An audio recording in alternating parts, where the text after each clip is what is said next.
इस्रायलने इराणवर हल्ला केल्यानंतर इराणने जे आहे ते दुबईसह जवळपास 8 देशांवर हल्ला चढवलेला आहे. भारतातून अनेक जण जे आहेत या वेगवेगळ्या देशांमध्ये फिरायला गेले होते, तर काही जण दुबईला देखील पिंपरी चिंचवडचे पर्यटक जे आहे ते गेले होते. ते दुबईमध्ये अडकून आहे.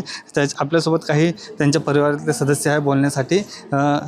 कधी आपले परिवारातले कुठं गेले होते आणि किती जण गेले होते? आमच्या गायकवाड परिवारातील एकूण 13 जण आहेत. माझी सख्या 3 बहिणी, माझी बहिणी असे 13 आणि पिंपरी चिंचवडमधले 14 असे 24 तारखेला गेले आणि 2 तारखेला म्हणजे आज ते या ठिकाणी येणार होते मायदेशी. पण या अशा युद्धजन्य परिस्थितीमध्ये ते खूप टेन्शनमध्ये आहेत.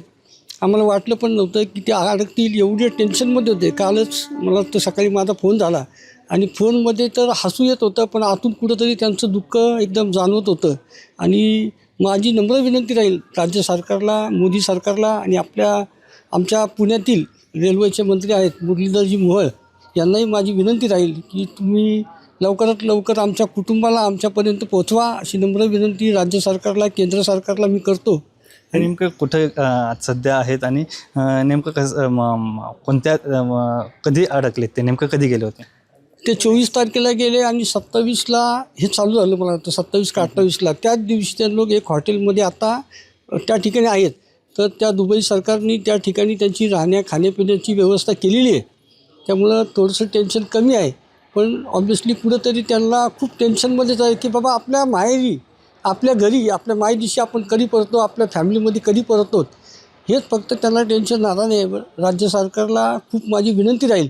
आम्ही सर्व आमच्या घरचे, आमच्या रहिवासी शेजारचे आम्ही खूप टेन्शनमध्ये आहोत.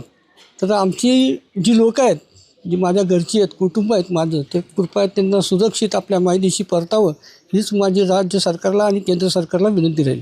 काय सांगणार, तुमच्या पण परिवारातले काही जण अडकलेले आहे, तुमचं बोलणं झालं होतं, तुमचं सरकारकडनं किंवा पोलिसांकडनं तुमच्याशी काही संपर्क साधण्याचा प्रयत्न झाला होता का? घरचा कॉल तसे चालूच आहेत, तर त्यांच्याशी फोनवर बोलताना वाटलं, पण त्या थोड्या भावनिक पण झालेल्या. आणि घरात आमच्या लग्न होतं, लग्नातनं कुठेतरी रिलॅक्स होऊन थोडंसं कुठेतरी फिरायला जावं या हिशोबाने त्या गेलेल्या. पण त्यांना काही माहीत नव्हतं पुढे जाऊन असं काही घटना होईल किंवा, आणि त्या खूप टेन्शनमध्ये आहेत. आणि माझी फक्त सरकारला ही विनंती राहील की त्यांना सुखरूप परत घरी आणावं. सगळ्यांना टोटल आपले पिंपरी चिंचवडचे 40 जण आहेत, त्यांना सगळ्यांना सुखरूप आणावं अशी माझी इच्छा आहे. आपल्या घरचे किती जण गेलेले आणि काही संपर्क होऊ शकला का, आणि त्यांच्या बोलण्यामध्ये काही भीती वगैरे अशी काही वाटते का? आमच्या घरातले टोटल 13 जण आहेत. आपल्या पिंपरी चिंचवडमधून पूर्णपणे 40 जण गेलेले आहेत आणि आमचं त्यांच्याशी बोलणं झालेलं आहे. थोडंसं भीतीचं वातावरण आहे, त्यांच्याशी कॉन्टॅक्ट होतं आहे म्हणून थोडंसं काळजी कमी आहे. पण भारत सरकारला विनंती आहे की त्यांना सुखरूप परत आणावं. तर ज्या दिवशी हे परतणार होते भारतात, त्याच दिवशी जे आहे हे युद्ध भडकलं आणि ते अडकून राहिलेले आहेत. त्यामुळे केंद्र सरकार असेल किंवा राज्य सरकार असेल, यांच्या मदतीला धावून यांना सुखरूप भारतामध्ये परत आणावं, अशा त्या परिवाराचे जे आहे ते अर्थहाक हे पाहायला मिळत आहे. अविनाश परबत, जय महाराष्ट्र न्यूज, पिंपरी चिंचवड.